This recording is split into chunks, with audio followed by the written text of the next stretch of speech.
मोदी सरकार की मंत्री अब उत्तर प्रदेश में खड़ी होकर के उत्तर प्रदेश के मुख्यमंत्री योगी आदित्यनाथ को घेर रही हैं। क्या यह कहना गलत होगा कि अब उत्तर प्रदेश से योगी आदित्यनाथ की उल्टी गिनती शुरू हो गई है? योगी आदित्यनाथ से अति पिछड़ा वर्ग नाराज क्यों है?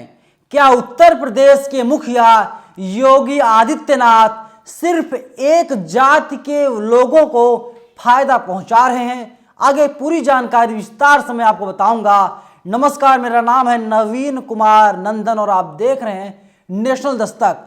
सोचिए, सरकार का काम क्या होता है? वैसे भी भारतीय जनता पार्टी सबका साथ सबका विकास करने की बात करती है, लेकिन उत्तर प्रदेश के मुख्यमंत्री योगी आदित्यनाथ पर आरोप लगा है कि वे एक जाति विशेष के लोगों को फायदा पहुंचा रहे हैं। उत्तर प्रदेश में ना तो एससी सुरक्षित हैं, ना तो ओबीसी के लोग सुरक्षित हैं, क्योंकि आप देखते हैं आए दिन उत्तर प्रदेश में अनुसूचित जाति के लोगों पर हमला होता है, अत्याचार होता है। इसके साथ ही केंद्रीय मंत्री अनुप्रिया पटेल ने उत्तर प्रदेश के मुखिया योगी आदित्यनाथ को उत्तर प्रदेश में ही घेर लिया है।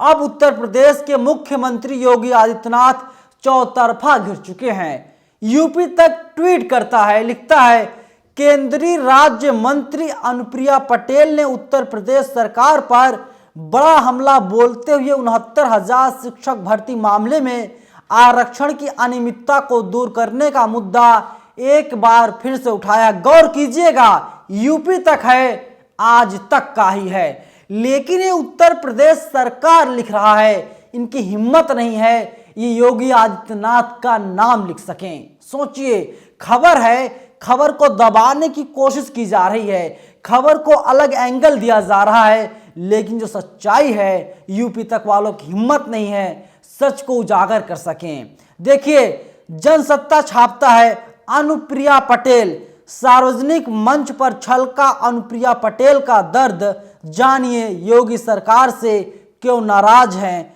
अनुप्रिया पटेल। आगे लिखता है जनसत्ता, अपना दल सोनेलाल की राष्ट्रीय अध्यक्ष और केंद्रीय मंत्री अनुप्रिया पटेल ने 69,000 शिक्षक भर्ती में हुई गड़बड़ियों के मामले को लेकर के उत्तर प्रदेश की योगी सरकार को घेरा और कहा, हम मुद्दे के साथ हैं और इस पर सकारात्मक फैसला लेकर के रहेंगे। उन्होंने कहा, 69,000 शिक्षक भर्ती मामले में आरक्षण संबंधी विसंगतियों को दूर करके पिछड़ों के साथ न्याय होना चाहिए। इसमें कुछ समाधान हुआ था, लेकिन अभी संपूर्ण समाधान होना बाकी है और इस बात को हम निरंतर उत्तर प्रदेश की सरकार के मुखिया के समक्ष भी रख रहे हैं। इसके अलावा अपने सहयोगी दल की टॉप लीडरशिप के साथ भी बात कर रहे हैं और इस मसले पर हम लगातार आवाज उठाते रहेंगे। आगे लिखती हैं, वह अपनी पार्टी के राष्ट्रीय अधिवेशन में बोल रही थीं, जहां उन्होंने वह दर्द भी साझा किया जिसे लेकर के जीने को मजबूर हैं। अनुप्रिया ने अपने ही परिवार पर सवाल खड़े करते हुए कहा कि उन्होंने डॉक्टर सोनेलाल पटेल के रास्ते पर चलने का फैसला लिया है, जिसके बाद उन्हें और उनकी बहन को संपत्ति से बेदखल कर दिया गया। अब पिछड़ों को जोड़ने की कवायद अनुप्रिया पटेल करने लगी हैं। 2024 में पूरे देश में आम चुनाव होगा और अनुप्रिया पटेल का जो दर्द सामने आया है, जिस तरीके से भावुक हुई हैं, ये बताने के लिए काफ़ी है उत्तर प्रदेश के मुख्यमंत्री योगी आदित्यनाथ से वे खुश नहीं हैं, बल्कि नाखुश हैं, नाराज हैं। क्योंकि आपको पता होगा उत्तर प्रदेश में बीते तकरीबन 1.5 सालों से आंदोलन चल रहा है। जब मैं उत्तर प्रदेश में रिपोर्टिंग कर रहा था, उस वक्त भी मैंने कवर किया था। उसमें लोगों ने बताया किस तरीके से 69,000 शिक्षक भर्ती मामले में धांधली हुई है। उत्तर प्रदेश के मुख्यमंत्री योगी आदित्यनाथ कहते हैं कि हमारे पास योग्य अभ्यर्थी नहीं है।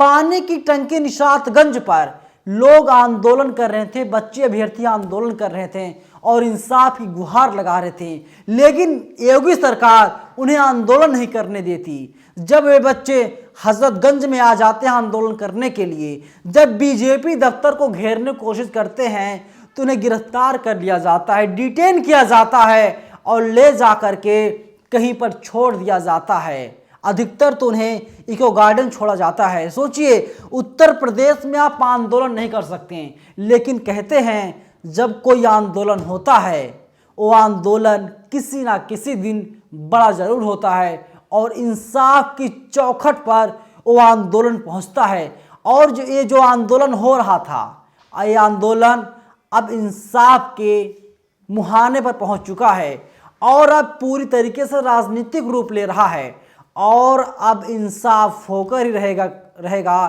खुलेआम अनुप्रिया पटेल ने ऐलान कर दिया है, मोदी जी की बड़ी करीबी मानी जाती हैं और अब देश के प्रधानमंत्री नरेंद्र मोदी से भी मिलेंगी और इस बात का जिक्र करेंगी। लेकिन सवाल यही है, उत्तर प्रदेश में योगी आदित्यनाथ बड़े हैं या मोदी जी बड़े हैं? मोदी जी तो सर्वे सर्वा हैं, देश के प्रधानमंत्री हैं, लेकिन जिस तरीके से उत्तर प्रदेश के मुखिया योगी आदित्यनाथ पर गंभीर आरोप लगते आए हैं, वो ये बताने के लिए काफ़ी है उत्तर प्रदेश में किस जात के लोगों की गुंडई चल रही है, किस जात के लोगों की यहाँ पर मनमानी चल रही है।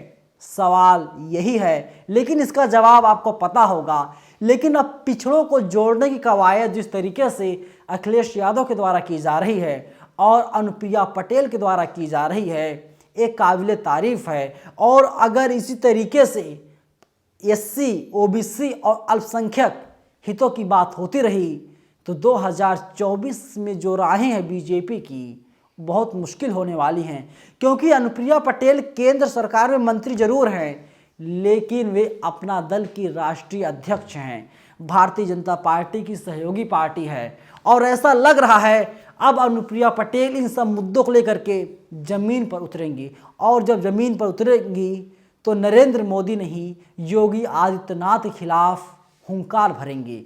उत्तर प्रदेश के मुख्यमंत्री योगी आदित्यनाथ को निशाने पर लेंगी।